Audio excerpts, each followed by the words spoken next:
I spent years believing transformation comes from making massive life changes.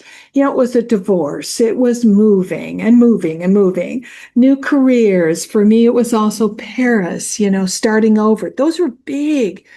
And while all of that mattered, I'm beginning to think that the quality of our lives is actually built somewhere much smaller. It's in what we read, how we cook, what we wear to bed, the flowers on the counter, the objects we choose to live with every day of our lives, which may explain why a British television series, a tray dinner recipe, I'll share that with you, tulips, I've got a little hack for you at the end, and a porcelain auction are currently keeping me sane. So, first, I absolutely love the BritBox series called The Other Bennett Sister. There's only one series, if you want to call it that, thus far. I think they're going to make more. It centers around Mary Bennett from Pride and Prejudice, who was the awkward intellectual sister who never quite fit in comfortably with the expectations around her, both culturally as well as, I have to say, significantly her mother. And honestly, I have to say, I recognize that feeling immediately. Mary realizes that the life everyone assumes she should want, good marriage prospect, endless parties, beautiful dresses, fitting in socially, completely bores her. She wants something deeper, more meaningful, more connected to who she actually is. And I found myself actually relating to Mary more than I expected. Throughout my younger life, I often felt that I had somehow landed in the wrong family. Now, even though we all looked alike, we all had these white blonde, heads of hair and physically looked very much alike. My interests, my ambitions, my curiosities and dreams were entirely different from my siblings. They probably, if you asked them, thought I was a very strange sister.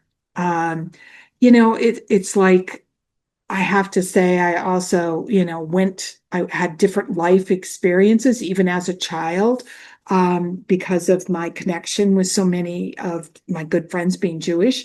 I was really introduced to different worlds, different ideas, different possibilities than my siblings were. So that may have impacted it too. But I think being the only reader of the group, really, that made all the difference in the world. I think, though, that many women, spend decades trying to become acceptable or accepted before they finally ask, who am I really? What's really important to me? And that's what I love about this series. It's gentle. We're talking British countryside. Yes, it's got all these rules on the top, but yet there's something very, very loving and warm and quaint about some of these BBC series. You can access it on BritBox and you can get BritBox through Amazon Prime. And if you need to, just go in and do a trial subscription so that you can watch the other Bennett sisters. I suspect that many of you, like me, will relate to Mary. She's pretty special, very special, actually.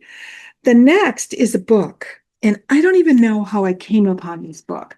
The book is called The Enchanting Interiors of Bunny Mellon, and it's got the paintings by Snowy Campbell. And Snowy was called Snowy because she had white blonde hair that looked like snow. I can't tell you where I saw it, but I actually purchased it on Amazon because I could not find the link to whoever it was that was sharing it with me.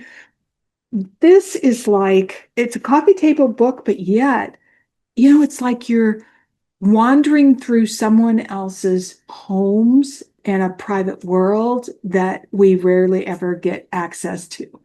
This gives you an idea of what kind of interiors so Snowy painted. So it talks about, look at this. This is just so beautiful.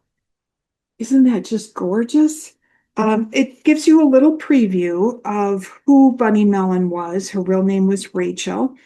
And there's a foreword by Charlotte Moss, who's wonderful. But also, here's a actual, you see some real photographs, which I think are important, but you also see the illustrations that Snowy did. I'm going to show you in just a minute because they are so spectacular. Look at the staircase. Isn't that fun? Give you an idea. I think it's just beautiful. There's also a section here that talks about who Snowy was and all the art schools that Snowy attended. Here's Snowy, just to give you an idea. There she is, beautiful woman herself. But it goes through all the different houses. Bunny Mellon was married to Paul Mellon, I believe, and extremely wealthy. So there were multiple homes. And I'm going to share a connection with this book and an auction in just a minute. I think you're going to love it.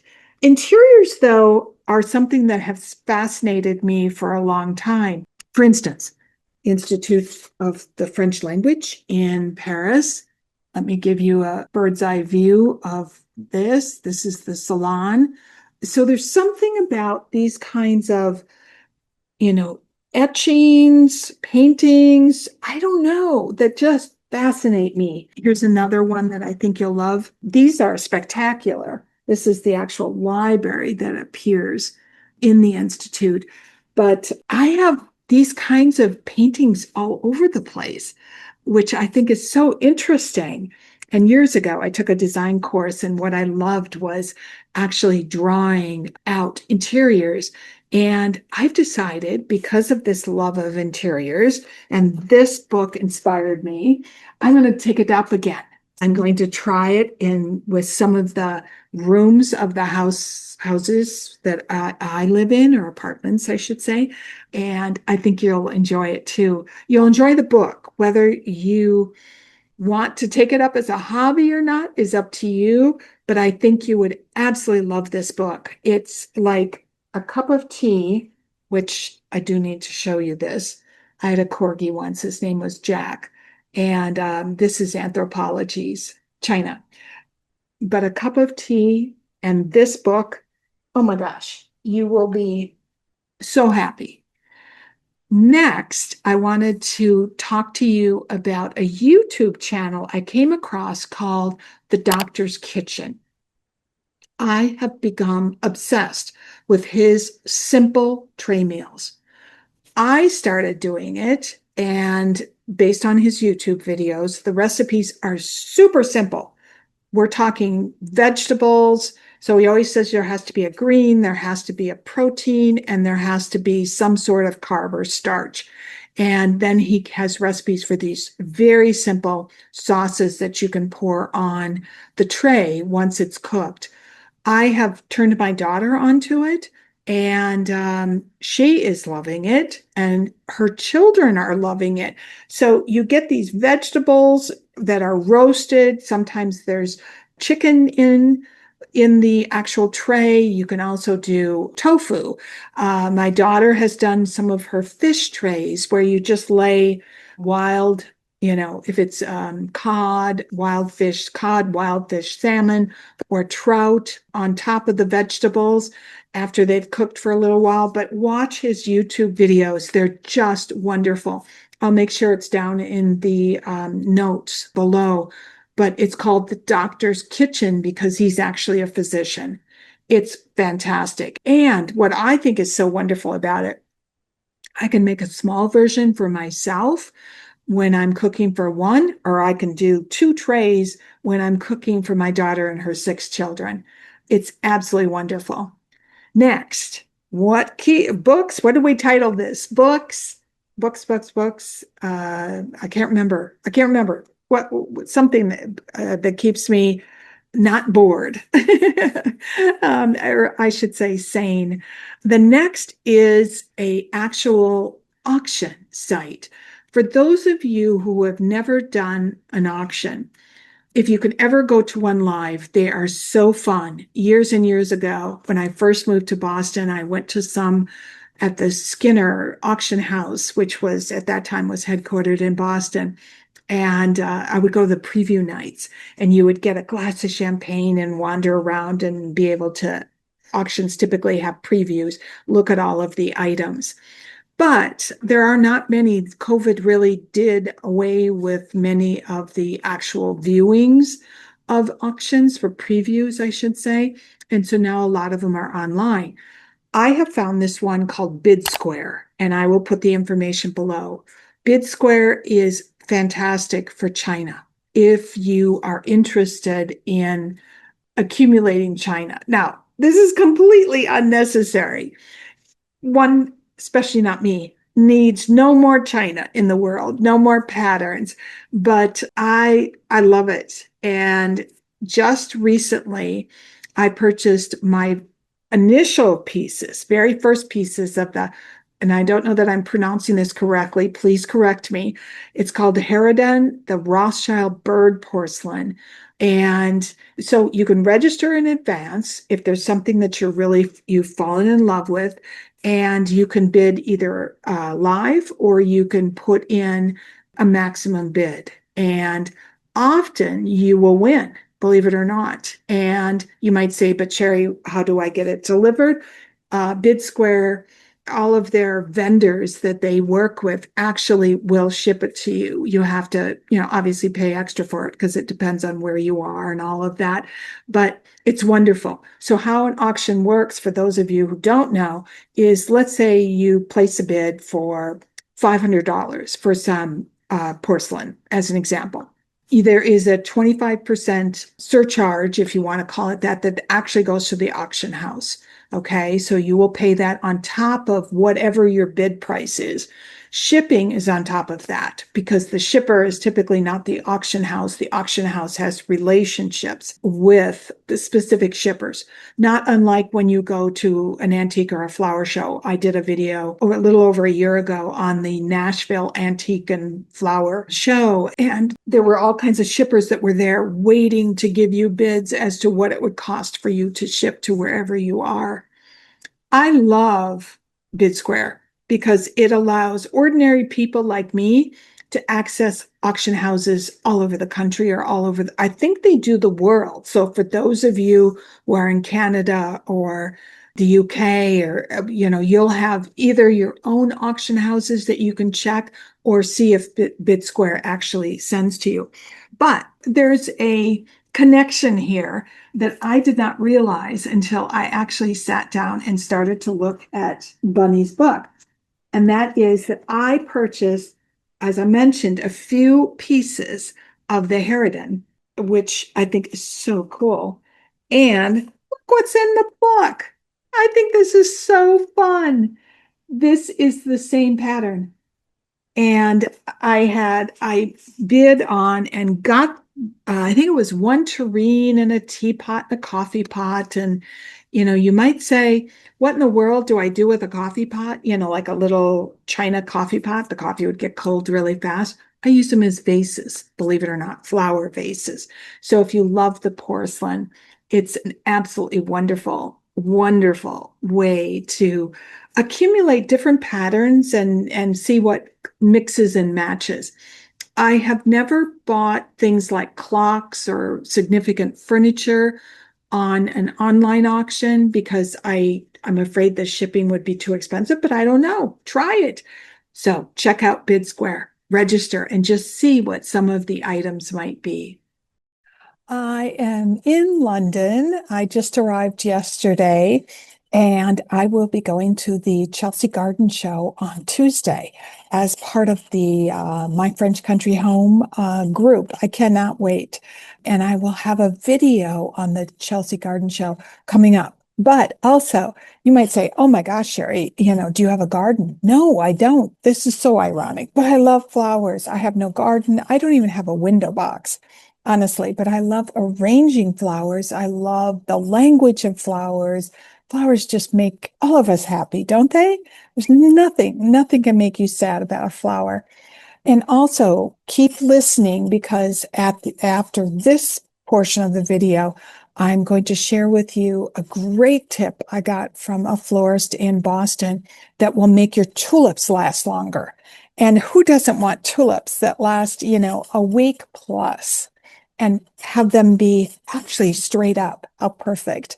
So, anyways, what I did photograph today, walking, took a long walk around Chelsea and that whole Sloane Square area, is something that's called Chelsea in Bloom, which are some of the shops in the area around Sloane Square actually decorate their exteriors. And believe it or not, some of them were real flowers. Beautiful, beautiful. There's always a theme. This year's theme is out of this world, and there's actually a competition.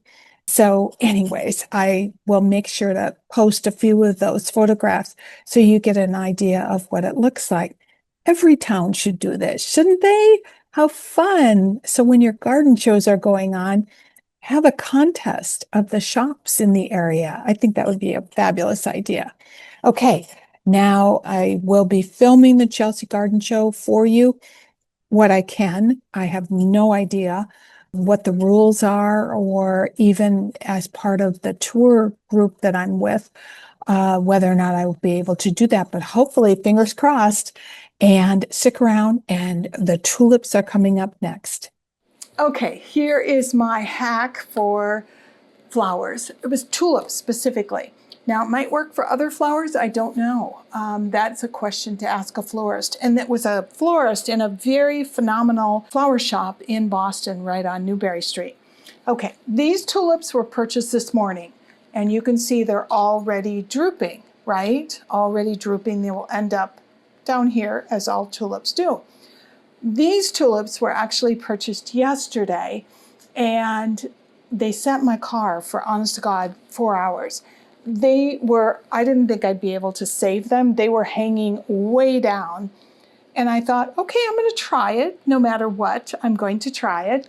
And this works. So what you do is you take your tulip, by the stem, right when you got them in your little vase, and you stick a pin all the way through. And you can see it's all the way through. And the florist who shared this little hack with me told me what causes the tulips to droop is that air gets stuck in the stem and actually pushes the stem down. The stem becomes heavier. And when you put that little pinhole in, you actually are allowing the air to release, and therefore the tulip can stay upright. Look at these. These are beautiful upright tulips. And yesterday, actually, they were worse than this. Worse than this. So that is my little hack for tulips. I think one of the surprises of getting older is realizing how much life is shaped by what we surround ourselves with every day. It's the books on the nightstand, the flowers on the counter, the meals we cook, the objects that we choose to live with, the stories that remind us who we are, who we were, which makes up who we are, right? Small things, perhaps, but not insignificant ones by any stretch. I would genuinely love to hear from you and know what's keeping you sane lately. What's working for you? Is it books? Is it shows? Is it tiny luxuries? Are there certain beauty products, habits, flowers, something you've discovered recently? Tell me in the comment section. We're all getting ideas from each other. And if you enjoy these quieter conversations about books and beauty, interiors, thoughtful living, and designing a more meaningful next chapter, I share even more inside my Substack community, which I call the Next Chapter Salon. In the salon's field notes for the month of May, I share a few additional discoveries and reflections on this whole concept of bringing books and beauty into our lives. So come join us. I'll have the link below. I would love to see you there. Thank you, everyone, for joining me. A bientôt.